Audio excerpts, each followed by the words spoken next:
This putter from Astral Putters, a new name to market, is arguably the most adjustable, customizable golf club ever, or certainly that I've seen in over 30 years of playing golf. How is it so adjustable? Well, this bag right here. You have 3 hosel options, 2 face inserts to fully dial in this putter to perfectly match your putting stroke and mine. You can pick your desired offset, toe hang, face balance, face insert feel. So many options, it's quite overwhelming actually. So in today's video, I'm gonna dive into that. I'm gonna test it out, see all the customization, see if this putter is legit, if it's valid, if there's something that they've created here, or if it's just a silly gimmick that you should probably avoid, and stick with those trusted putters that we all know and love. So let's get into it. One, I'm gonna dive into the specs of this right now. You have 3 hosel options with 10 steps on each side of the hosel option. You have a colored side and a not colored side. Red, white, blue, small, medium, large, hosel, offset possibilities. You have 10 steps on the colored side, and then the non-colored side are half steps between the steps on the colored side. It's a lot to digest, I know.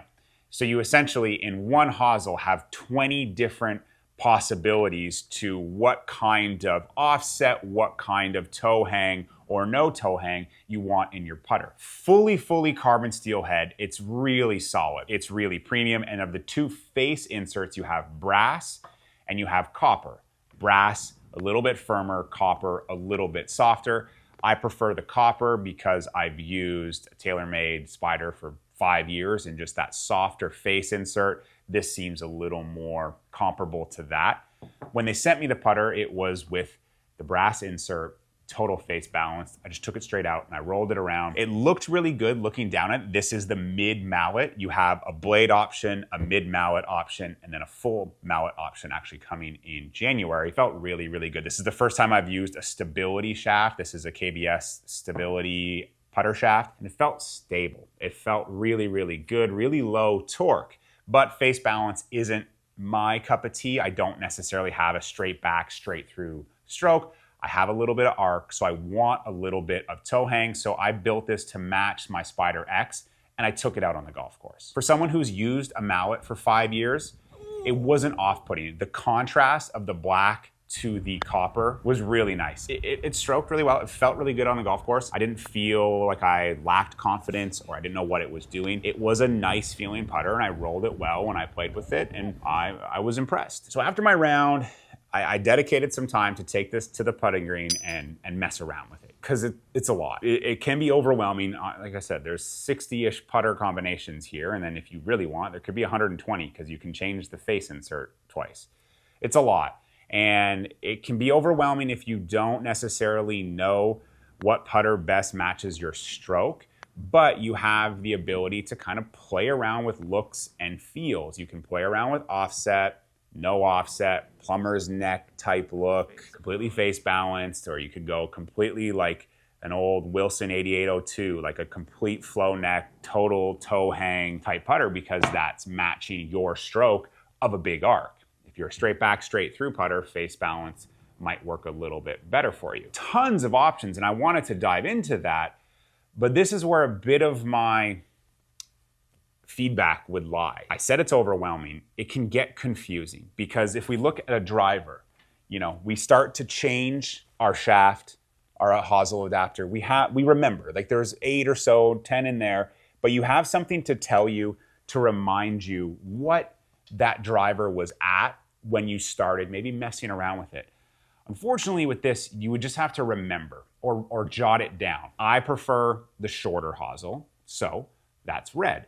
The smaller hosel. So I have to remember that. And then you have the A side and the B side, and A 1 to 10 and B 1 to 10. And on Astral's website, they have great resources. They have basically a chart to let you know kind of where it can be for what type of toe hang, balance point, but it's a lot. They have great resources where you can work with one of a team member there to dial in the best fit for your stroke.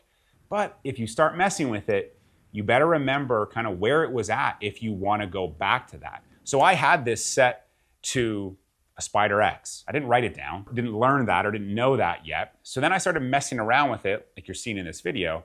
And then to go back to where I was at, I was kind of guessing. I'm like, I think that, and I have to put it beside my current putter. I'm like, I think that's where I'm at. So if you are playing around with it, you have to write down where you are at, your reference point, so you know what direction you're going. Very easy to change all of the pieces. You gotta dedicate some time to practice with it, to tweak it, and remember what it was at before you change it, because if you change it, didn't like it, and then change it back, you could get lost, and getting lost when it comes to kind of tweaking your putter could really lead to some troubles. Why though? Why all of this adjustability? Well, there's a lot to be said about changing putters depending on how you're feeling, and there's people that do that. But first and foremost, you have where you like to kind of have your ball position, what your stroke looks like and feels like, but that can change from time to time. You could take a break away from the game, or you could be working on your stroke and doing things, and you could have a putter in your bag that doesn't really pair up with how you're stroking it. That's where something like this is really, really novel, because you can kind of subtly tweak it. If you don't like how it's feeling or how it's coming off the face, or if you're not quite hitting the center or how it's looking, you can change it. And that's great. Like, I've used one putter for 5 years, and before that I used one putter for like 6 or 7 years.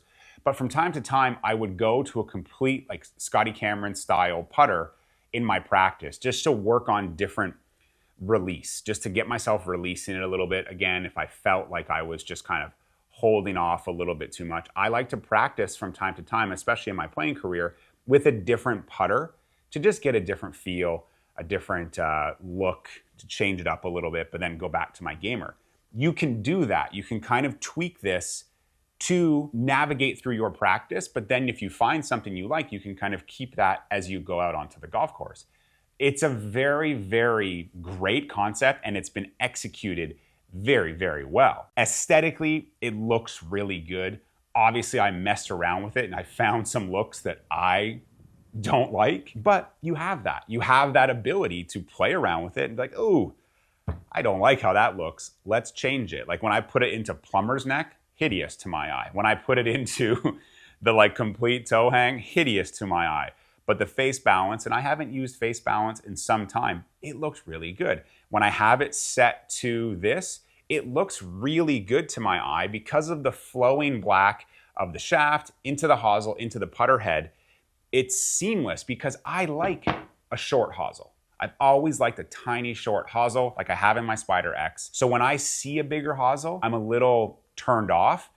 Even though this is a bigger looking hosel, it doesn't look like a bigger looking hosel because of that seamless flow. The construction, the quality, everything about this is really, really impressive. I could have a lot of fun with this. I think this is a really, really needed thing on the market. But if you're embarking on this journey with an Astral putter, you definitely need a little bit of guidance, but they've covered that on their website. So there's kind of like no stone left unturned.